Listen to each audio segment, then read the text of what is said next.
கோலி talk Kollywood news. Orange மிட்டாயை release பண்ணும் விஜய் சேதுபதி. பரபரன்னு முன்னேறிட்டு வந்தாரு விஜய் சேதுபதி. ஆனா ரம்மி, பண்ணையாரும், பத்மினியம்னு 2 படங்கள் அடுத்தடுத்து விழுந்ததுல மார்க்கெட் ஆடி போச்சு.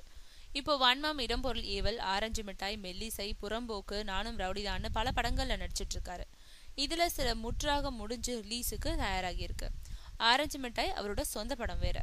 ஆனா எந்த படமும் வெளிவரும் வழிய காணும். சரி, மற்ற படங்களோட ரிலீஸ் தேதியை தன்னால நிர்ணயிக்க முடியாது, நம்ம சொந்த படத்தையாவது ரிலீஸ் பண்ணலாம்னு முடிவுக்கு வந்துட்டாரு விஜய் சேதுபதி.